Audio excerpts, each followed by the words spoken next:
Hey, what's up YouTube? Dave here, bringing another Modern Warfare 2 commentary. Today I have a team deathmatch on estate. I'll be using the M4A1, or M4, whatever, with the red dot sight, scavenger, stopping power, and ninja, basic setup for an assault rifle. I have my Spaz 12 as my secondary. Been using that a lot more lately. Just for more power, because I used to use pistols a lot. But I always get outgunned when I use pistols because they're just not as effective in this game. Especially with shotgun secondaries and like SMG secondaries like the PP2000 stuff. Here I get clearly outplayed by that guy with commando. And this game doesn't start off too well, as you can probably already see.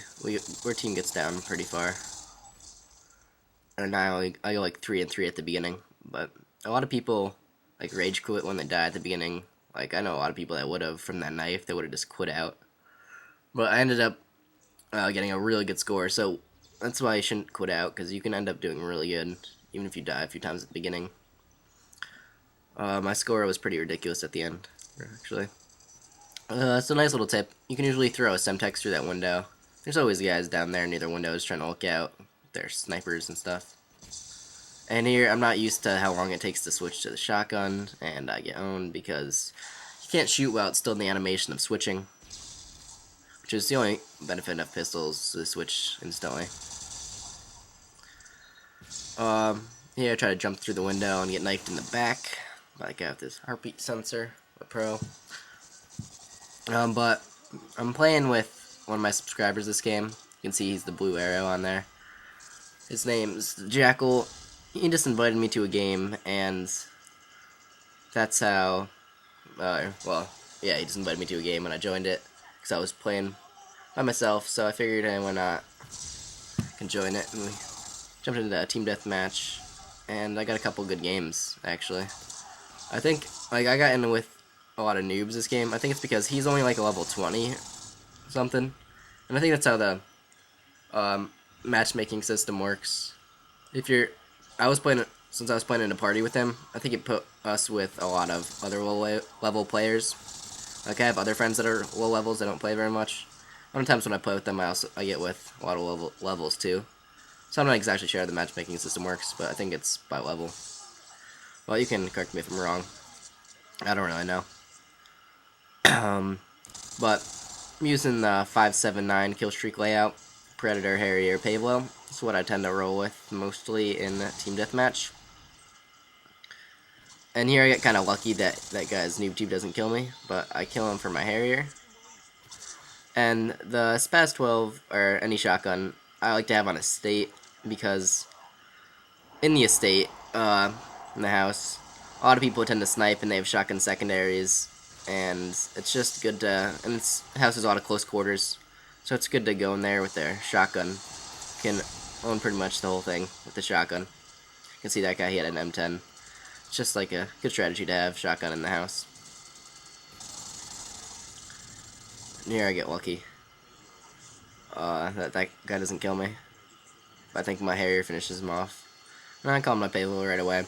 I've actually found, like, a lot of people tell me that if you call them in at the same time, Pave Low and Harrier, that they don't get as many kills. I have to disagree. Harrier hovers in one spot, Pave Low moves all around, and they just, like, I find that when I call them in both together, they get a lot more kills than when I call them in individually. So that's what I do. I guess it's just preference and depends on, like, map and whatever. But here, I get killed from the side. But it doesn't matter, I get to start up my kill streak again. M4, I'm using it with the red dot. I think the best attachments on it are the red dot and the holographic sight. But it's just a matter of preference which one you choose. I did personally like the red dot on a lot of my assault rifles, besides like the TAR, F2000, M16, and FAL. Well, actually, that's like half of them, so I guess prefer red dot on like half of them and holographic on the ones that have like mess ups with their red dots, or not normal red dots. You can see Spaz was useful in that situation, has some pretty good range when I killed the first guy. But then somehow didn't kill this guy here from that far away.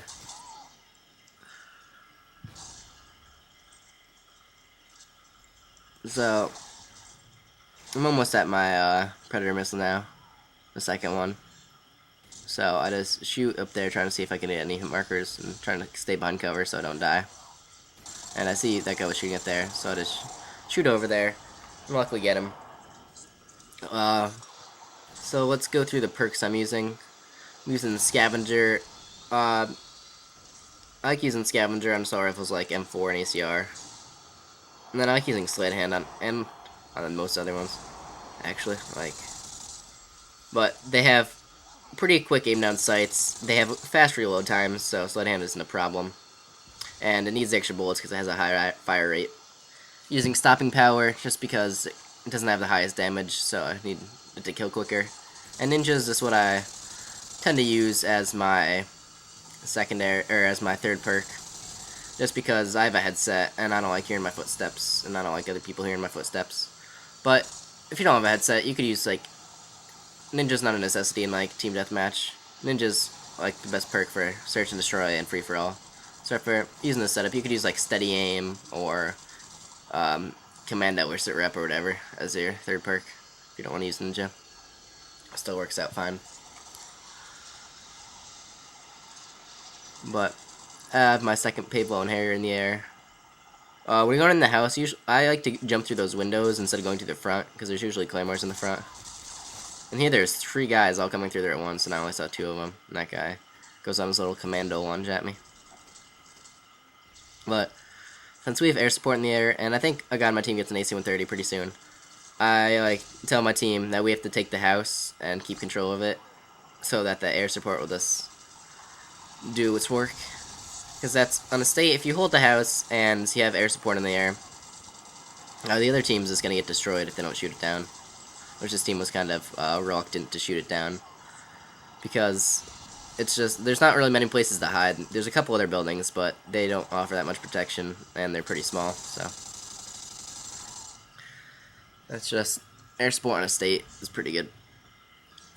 So, the game's about to end right about now. Final score was 44-6. 44 kills in a standard team deathmatch is pretty good, if you ask me. It's way over half my team's kills. So, that was a good game.